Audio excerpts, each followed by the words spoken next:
in here use GPS on their phones to get places? I would literally be lost without my phone. Here's my question.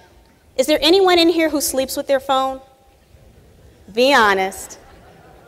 I do too. Husband one side, phone the other. Not quite sure which one I can't do without yet.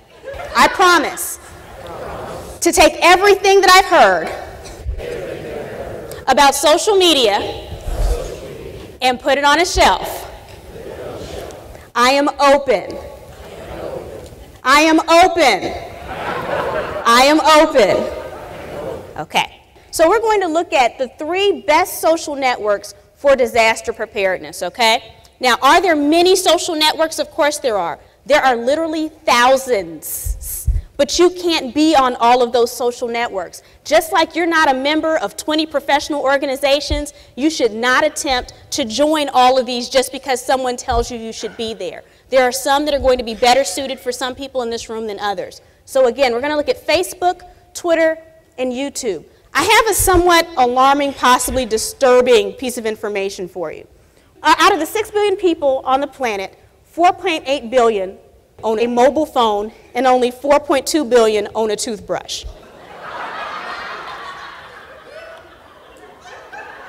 So more people have mobile phones than toothbrushes, which means that more people can actually access social media, even without internet, it's possible, and we're going to talk about that, than actually are able to brush their teeth. So hopefully what we can do is also get them some dental hygiene information via their mobile phones, okay? Here's something else interesting for you. So 33% of Facebook users update the platform using a mobile device. Of that, only 4% of those use an iPhone and 5% use an Android phone. What does this mean? This means that 2/3 of the people that are using social media via their phone don't have a smartphone. They don't have internet on their phone. And that's okay, because there are many ways to use it via text messaging. How many people in here knew that you could update social networks with text messaging? Raise your hand. How many people in here knew that you could receive updates from Twitter without having a Twitter account and without having any type of internet access, just via SMS? Did anybody know that?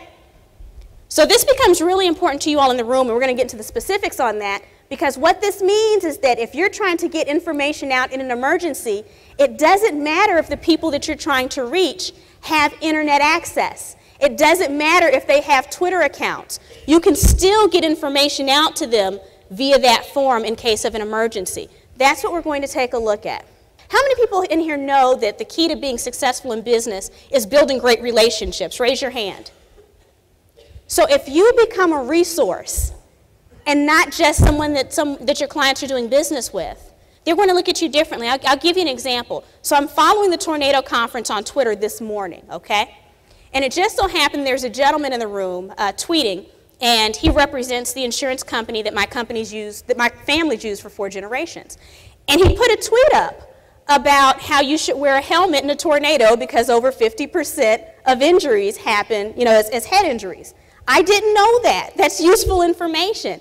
And so while it seems like a small thing, keep in mind the next time a hurricane or tornadoes or anything like that are coming, now I have this in the back of my mind. I know to grab some bike helmets as we go and get into our shelter.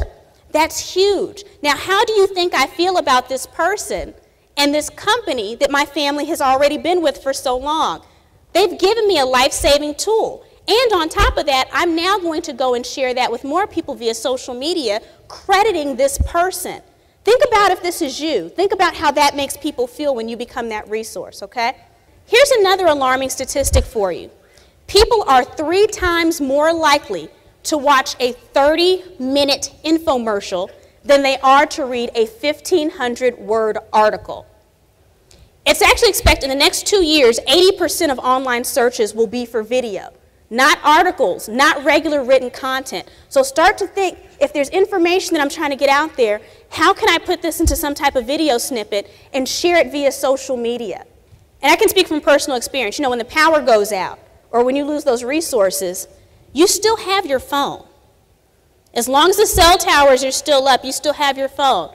And so you can still get text messages from people on Twitter, your Twitter followers, saying, this is what's going on, this is the updates here, this is where resources are available, we're almost through this. That kind of information can be very comforting when you're huddled up in a closet or a small room and you have nothing else to look to. For you to be successful on Facebook, you have to be social.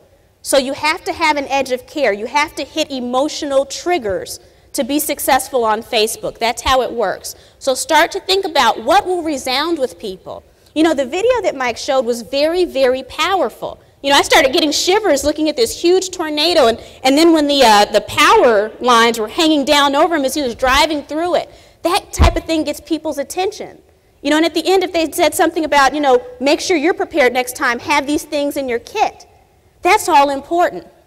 And then Twitter, again, this is really huge when it has to do with sending out those immediate updates. You know, tornadoes are one of those natural disasters where you don't have much advance notice, do you?